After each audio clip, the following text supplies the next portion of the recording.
Courtroom 3 of the U.S. Supreme Court fell into a charged silence as Elon Musk stood at the lectern, his crisp black suit a modern contrast to the marble columns looming behind him. Moments earlier, Chief Justice John Roberts had interrupted Musk's opening statement with a pointed rebuke. "Mr. Musk, I find it difficult to believe that someone with your background fully understands the constitutional implications of your position." Gasps rippled through the packed gallery. What was Musk, tech mogul, engineer, provocateur, doing arguing Henderson versus Department of Justice, a high-stakes civil forfeiture case? Most assumed this was a publicity stunt. They were wrong. Unbeknownst to many, Musk had quietly earned a JD from Stanford Law, studying constitutional history obsessively for years. His 42-page amicus brief stunned legal scholars. It argued that modern civil forfeiture violates the original understanding of the Fifth Amendment.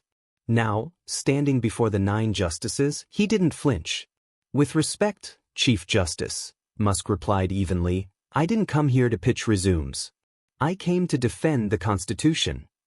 Roberts pressed him on the Palmyra, 1827, the key precedent allowing forfeiture without criminal charges. Musk flipped to the page in his brief without hesitation.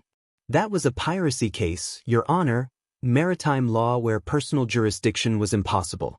Story never meant it as a blueprint for seizing property from law-abiding citizens."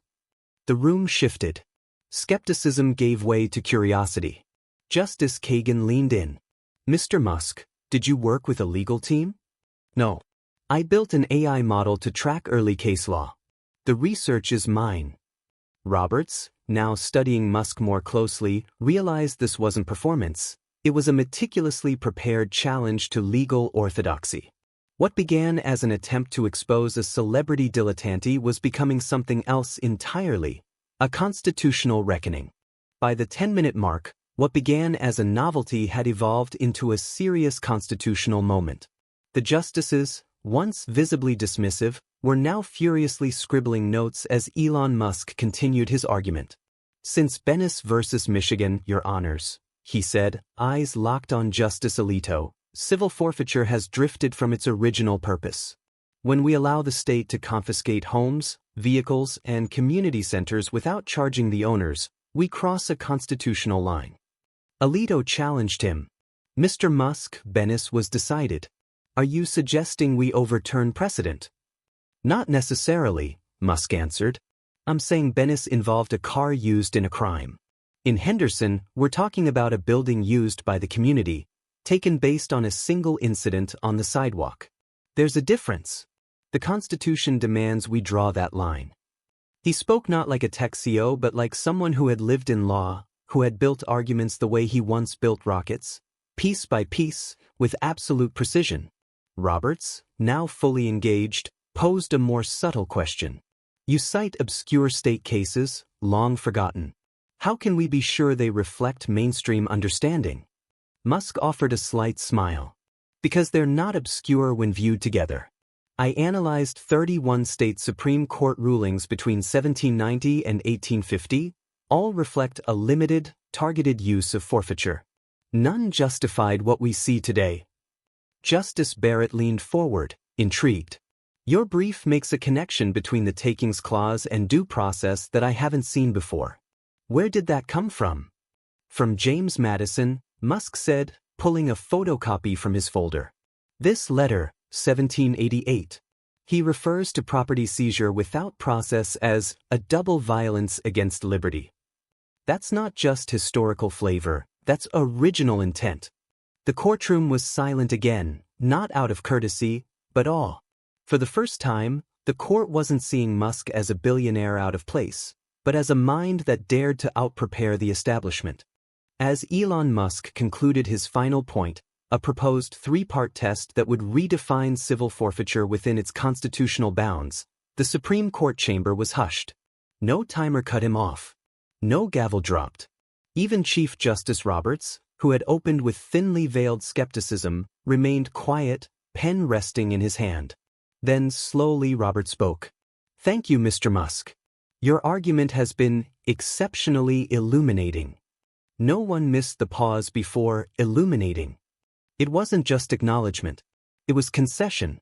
Musk stepped back from the lectern as the government's attorney approached, visibly rattled. The momentum had shifted so completely that his opening words landed with all the weight of a closing statement. In the days that followed, the legal world reeled.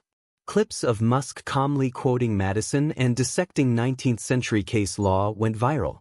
The Atlantic called it a courtroom moment that bent history. Harvard Law Review published an emergency commentary titled, "The Day the Court Listened Differently." 6 weeks later, the court issued its decision, 7-2 in favor of the petitioners.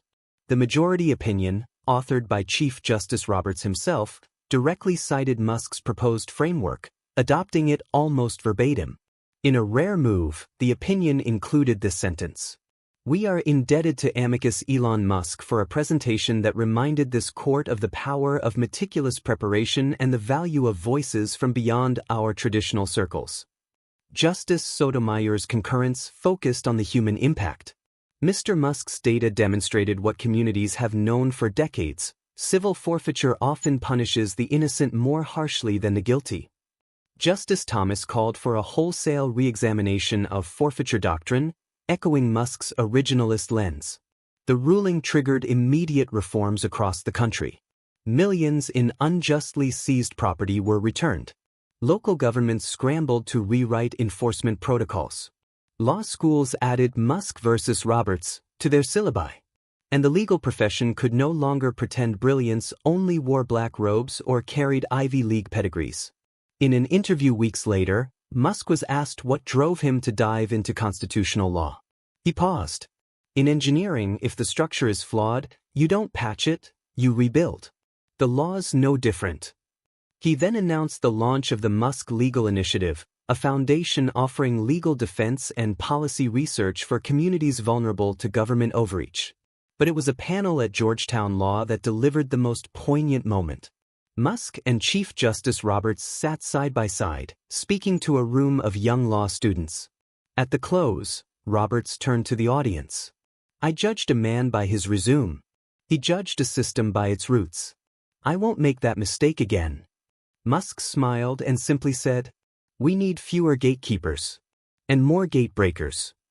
The room erupted, not with applause, but with recognition of a system challenged, of a truth spoken plainly, of a new precedent, not just in law, but in who gets to shape it.